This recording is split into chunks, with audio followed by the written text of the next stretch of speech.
Bienvenue à toi dans cette vidéo, on va voir exactement quoi manger en 2026 pour perdre du poids définitivement. Avec cette vidéo, tu vas pouvoir perdre du poids même si tu travailles toute la journée assis, que tu as un poste à haute responsabilité et que tu as très peu de temps pour pouvoir t'entraîner. Cette vidéo fait partie d'une série de vidéos disponibles sur ma chaîne YouTube qui a pour objectif de te montrer étape par étape comment perdre du poids en 2026 et ça malgré toutes tes contraintes. Donc je t'invite à t'abonner pour voir les différentes vidéos que j'ai fait qui vont te permettre de bien gérer ta nutrition et ton entraînement que j'ai déjà publiées ou même les prochaines qui vont sortir. Aujourd'hui, comme tu le vois derrière moi au tableau, on va voir les 4 différents concepts clés qui vont te permettre de faire de bons choix alimentaires et savoir du coup quoi manger pour perdre du poids. Concept numéro 1, ça va être tout simplement le déficit calorique. Je viens de l'ajouter au tableau. Le déficit calorique, c'est la base pour perdre du poids. C'est obligatoire physiologiquement.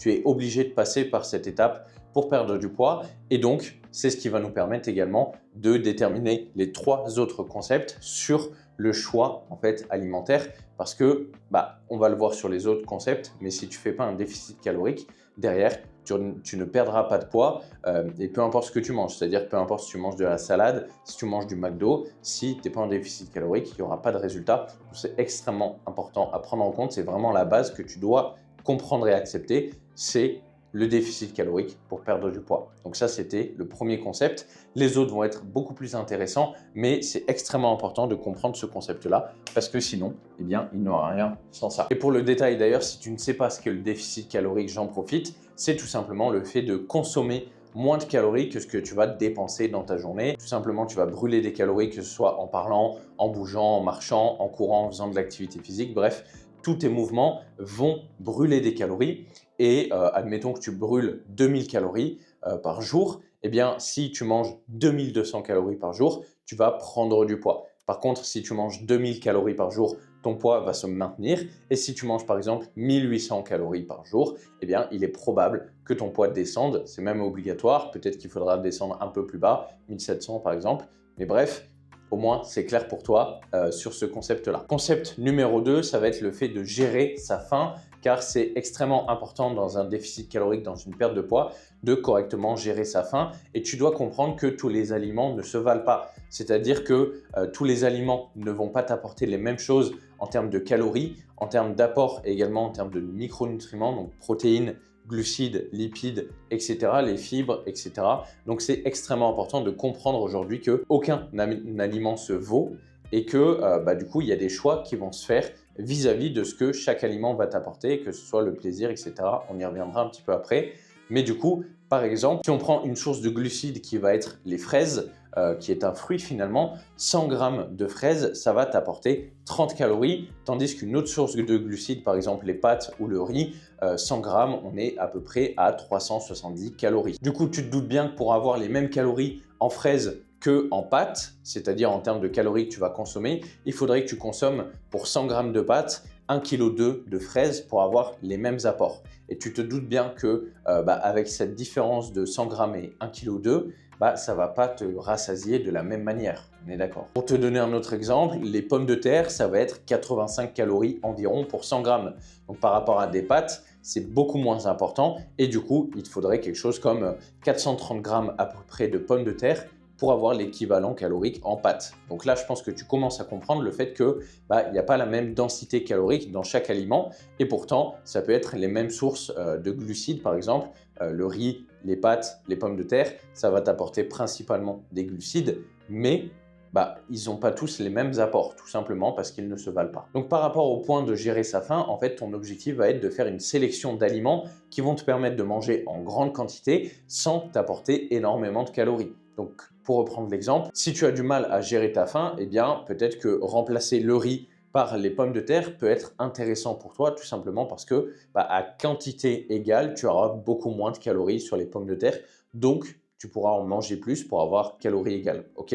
Donc ça peut être que ce soit les légumes, évidemment, certains fruits comme les fruits rouges, la pastèque, ce genre de choses, c'est des fruits qui sont faibles en calories. Mais attention, par exemple, tu peux avoir l'avocat qui est extrêmement important en calories. Donc, il faut que tu regardes tout simplement les étiquettes par rapport derrière les aliments, quel est l'apport énergétique de chaque aliment. Et évidemment, tu peux aussi te concentrer sur des choses comme les sauces faibles en sucre, 0 calories, comme le ketchup, 0 sucre, les boissons zéro, par exemple, là c'est juste un exemple, mais une boisson sans sucre, Coca zéro, peu importe. L'objectif, c'est que tu puisses prendre ce que tu aimes. On va le voir juste après sur la notion de plaisir, mais que en fait, tu puisses avoir une grande quantité d'aliments sans pour autant exploser ton compteur de calories quotidien. Sinon, ce sera impossible pour toi de tenir ton objectif, tout simplement. Point suivant, concept numéro 3, ça va être tout simplement la notion de plaisir parce qu'aujourd'hui, le poulet, riz, brocoli, ça va 5 minutes, mais à moins que tu prépares une compétition de bodybuilding, ce qui n'est sûrement pas ton cas, il y a certainement d'autres aliments qui vont te permettre de prendre du plaisir et aussi de continuer ta diète sur le long terme. Donc le plus important ici, ça va être de faire des choix qui sont intelligents, c'est-à-dire des choix qui sont alignés vis-à-vis de tes objectifs, mais également vis-à-vis de tes plaisirs, parce qu'aujourd'hui, la notion de plaisir, c'est l'un des critères les plus importants dans la réussite d'une perte de poids et dans une stratégie alimentaire. Si au quotidien, ce que tu consommes ne t'apporte pas de plaisir et que tu ne vois pas consommer ça pendant plusieurs semaines, plusieurs mois, c'est probablement que ta stratégie alimentaire, elle n'est pas adaptée à toi. C'est bien beau de prendre le riz, poulet, brocoli tous les jours, mais derrière, si tu n'arrives pas à le tenir pendant plusieurs mois, du coup, le problème, c'est que en fait, au moment où tu vas arrêter, tu vas reprendre tout le poids que tu auras perdu. Donc, la clé vraiment pour la notion de plaisir, finalement, c'est quoi? C'est d'avoir de la maîtrise. C'est-à-dire que, pour prendre mon exemple, j'adore le parmesan. Donc, dans mon alimentation au quotidien, j'en ai. Et la maîtrise, ça va être de quantifier quelle quantité est OK par rapport à ses besoins, par rapport à toi, tes besoins, tes objectifs, etc. Et ça peut aller par exemple de 10 à 20 grammes mais, sur un repas. Mais du coup, il faut prendre en compte les apports, quelles calories ça va t'apporter pour que tu puisses comprendre derrière quelle quantité est OK et comme ça, tu as de la maîtrise. Tu prends du plaisir, mais en même temps, ça t'apporte ce dont tu as besoin au quotidien et c'est ça qui, une fois mis ensemble, va te permettre d'avoir une alimentation adaptée à toi et que tu vas pouvoir tenir pendant 3 mois, 6 mois, 1 an, etc. Donc l'objectif en fait, c'est que tu aies des bons réflexes pour qu'au fur et à mesure du temps, tu puisses perdre du poids certes, mais que tu instaures des habitudes qui vont tenir sur le long terme et qui, en finalité, vont réellement te permettre d'atteindre ton objectif et de le maintenir, voire même continuer à progresser si tu en as envie par la suite. Petit tips d'ailleurs concernant les aliments qui sont au niveau du plaisir, c'est vrai qu'une grande majorité des aliments plaisir aujourd'hui, malheureusement, ils sont tous transformés. Donc, en fait, ils vont être très riches en lipides, c'est-à-dire en source de mauvaise graisse. Bref, ce n'est pas ce qui est bon pour ta santé, pour ton physique et pour ton bien-être. Donc, choisis des options qui sont probablement plus light, comme par exemple, tout à l'heure, je te parlais des options zéro sucre. Là, tu peux te diriger vers des options faibles en graisse, c'est-à-dire au lieu de prendre de la crème fraîche qui est 30% de matière grasse, dirige-toi plutôt vers une crème fraîche qui est 4 ou 7% par exemple.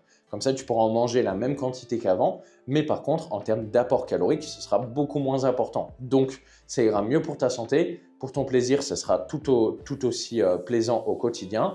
Et derrière, au niveau de ton poids et de ton physique, ça va évoluer simplement en faisant ce changement-là. Donc, si, admettons que tu changes 30 à 40% de ton alimentation par des choses qui sont faibles en sucre ou réduites en graisse, sans rien faire entre guillemets à part des choix alimentaires, alors que tu manges la même quantité, etc., tu auras un déficit calorique où tu vas consommer beaucoup moins de calories. Donc, c'est ultra impactant. Tu peux faire ça sur le fromage. Il y a énormément de fromages maintenant qui sont réduits en graisse ou même riches en protéines. Tu peux avoir du coup, comme je t'ai dit, les différentes crèmes fraîches, ce genre de choses. Tu as même ce qui est de forcément la viande. Le bœuf 5% sera beaucoup plus intéressant que le bœuf qui est 15-20% qui n'est littéralement que du gras, où tu pourrais carrément avoir toutes les options protéinées que tu as au supermarché. La remarque qu'on me fait généralement là-dessus, c'est que c'est des aliments qui sont transformés, qui sont chimiques, etc. Mais si on vient à comparer par rapport à un aliment de grande surface classique qui n'est pas une option protéinée ou qui n'est pas faible en gras, en fait, la transformation, le niveau chimique sera le même en réalité. C'est juste qu'il y en a un qui va être plus faible en calories et plus riche en protéines que l'autre. Et donc, physiquement, ça aura une grande différence sur comment tu te sens au quotidien, ta shape, ton ventre, etc. Donc, redirige-toi vers ces options protéinées et faibles en calories et tu verras que ça fera une grande différence sans avoir en fait à fournir d'efforts finalement. Donc, c'est l'une des options les plus intéressantes. Concept numéro 4, ça va être tout simplement le fait que ce soit pratique, la praticité dans le choix de tes aliments. C'est-à-dire qu'aujourd'hui, si tu consommes des aliments qui sont complexes à cuisiner, qui sont longs à cuisiner, qui sont complexes également à conserver dans des tupperwares, eh ben, tu te mets littéralement une balle dans le pied parce que si tu as des aliments qui sont pratiques, que tu peux emmener partout, que tu peux cuisiner rapidement, eh ben, ça sera beaucoup plus simple pour toi sur le long terme et même sur le court terme de suivre ta nutrition. Par exemple, un exemple simple, si tu regardes cette vidéo, c'est probablement que tu as très peu de temps pour t'entraîner, etc., comme je l'ai dit en intro de vidéo. Donc, ça peut être extrêmement important de simplement gagner du temps. Donc, le riz, ça peut être un aliment très pratique. Si tu as un cuiseur à riz, tu le mets dans ton cuiseur et tu peux retourner, si tu es en télétravail par exemple, tu peux retourner travailler ou vaquer, faire tes activités, peu importe ce que tu fais chez toi. Pareil pour le poulet par exemple, si tu as un air fryer, eh ben, tu peux littéralement mettre ton poulet, lancer la préparation et partir. Pareil, tu peux le faire au four d'ailleurs aussi. Donc, c'est des aliments qui sont très pratiques. Tu peux avoir les protéines en poudre qui sont très faibles en calories, riches en protéines et qui en plus sont très pratiques parce que c'est de la poudre. Donc, tu mets dans ton sac à dos ou quoi que ce soit eh ben, un shaker avec simplement la poudre et derrière, quand tu as besoin de la consommer, tu rajoutes de l'eau et c'est super pratique. Donc, cette notion de praticité, c'est ce qui va te faire gagner du temps et également suivre le plus longtemps possible ta nutrition. Je te donne un autre exemple, tu peux avoir les pâtes. Les pâtes, eh ben, au lieu de sélectionner des options qui prennent 10-15 minutes à cuire, eh ben, tu peux te rediriger vers les pâtes 3 minutes. Comme ça, tu gagnes énormément de temps. Ça te permet de beaucoup plus facilement suivre. Par exemple, si tu décides de faire du batch cooking ou du meal prep, peu importe, c'est le même nom, c'est-à-dire préparer tes repas en avance, eh ben, tu as simplement à prendre 3 minutes de ton temps pour faire les pâtes. Tu lances tes légumes et par exemple ton poulet au air fryer et tu auras quelque chose de bon. Si tu mets une préparation avec des épices, etc., eh ben, tu vas prendre du plaisir. Ça ne te prendra pas beaucoup de temps et ça va t'amener vers tes objectifs. Donc, c'est le meilleur combo aujourd'hui pour avancer vers tes objectifs. Okay, donc, cette notion de praticité, il ne faut vraiment pas l'oublier parce que si ce n'est pas pratique, eh ben, ce n'est pas tenable. Et si ce n'est pas tenable, alors tu n'auras pas de résultat sur le long terme. Parce que avoir un élan de motivation, c'est très bien. Si pendant 1 semaine, 2 semaines, 3 semaines, tu arrives à suivre ta nutrition, à faire tes repas, mais si tu dois cuisiner tous les jours, faire la vaisselle tous les jours et que ça te prend 30, 40, 50 minutes tous les jours, eh ben, forcément, sur le long terme, tu risques d'abandonner tout simplement parce que ce n'est pas du tout pratique. Donc, anticipe les choses et tu peux même, par exemple, ce que je fais moi, c'est une stratégie qui est relativement simple. Tu prends 1 heure 2 fois dans la semaine, c'est-à-dire que moi, je le fais le mercredi et le dimanche. Je prépare mes repas et c'est-à-dire que je me fais en général 6 repas. Donc, ça peut être soit 6 fois le même si j'ai vraiment pas beaucoup de temps, soit par exemple 3 repas différents que je vais faire 2 fois. Donc, 2 fois le même repas avec 3 repas différents. Comme ça me fait plusieurs variantes. Je mets tout dans des tupperwares, je mets dans mon frigo et derrière, je gagne du temps parce que ça m'a pris 1 heure. Je le fais 2 fois dans la semaine, donc j'ai 2 heures dans la semaine pour faire à manger. Et derrière, tous les jours, le midi et le soir, mes repas sont prêts. Je n'ai pas besoin de me prendre la tête. J'arrive, je vais dans mon frigo, micro-ondes, je mange et c'est réglé. Donc, si tu as très peu de temps, encore une fois, ou même si tu as la flemme, eh ben, ça peut réellement faire la différence. Donc, cette notion de praticité, encore une fois, il ne faut vraiment pas l'oublier. Ok, maintenant qu'on a vu les 4 différents concepts clés, je vais te résumer un petit peu les choses pour que tu puisses comprendre quel choix faire en termes d'aliments. Un bon aliment, finalement, ça va être un aliment qui va te permettre d'être en déficit calorique. Ça, c'est obligatoire. Et d'ailleurs, tu peux être en déficit calorique, peu importe ce que tu manges. Donc ça, c'est vraiment le concept clé, finalement. Hormis l'aliment, c'est vraiment le déficit qui va t'amener des résultats. Maintenant, le premier point, ça va être de gérer sa faim. Donc, choisir des aliments qui sont faibles en calories et qui vont te permettre de pouvoir manger en grande quantité sans pour autant exploser ton compteur calorique.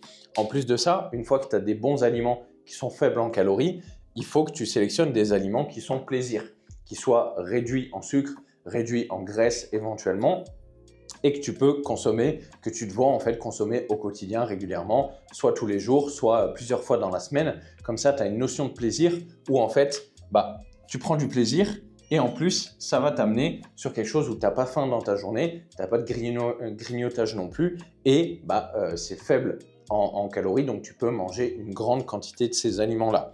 Ok. Et le dernier point, c'est la praticité, c'est-à-dire que si tu réunis ces différents points-là, tu auras des aliments qui sont faibles en calories, qui sont pratiques et faciles à préparer et qui vont te procurer énormément de plaisir Donc, si tu dois retenir une chose aujourd'hui, c'est qu'un bon aliment, finalement, c'est un aliment que tu prends pas beaucoup de temps à faire, qui te procure du plaisir à consommer et qui t'amène vers tes objectifs parce qu'il est faible en calories et que donc tu peux en manger en grande quantité. Ok? Maintenant que tout est clair pour toi et que tu sais comment sélectionner les bons aliments pour ta perte de poids, je t'invite à checker les commentaires de la vidéo car j'ai publié directement une liste personnelle des aliments qui sont les plus intéressants pour la perte de poids et je t'invite également à regarder dans la description de la vidéo. Tu vas pouvoir accéder à une vidéo totalement gratuite, offerte et exclusive qui va t'expliquer l'intégralité de notre méthode et comment on peut te garantir de perdre 10 kilos dans les 6 prochains mois où tu ne payes pas. Donc, on te mâche 90% du travail. Je t'invite à cliquer. Il n'y a pas de piège ou quoi que ce soit. Tu regardes la vidéo et si ça te parle, tu pourras suivre les prochaines étapes. En tout cas, je te remercie pour ton attention. C'était Valentin et on se retrouve dans une prochaine vidéo. Pense à t'abonner. Salut!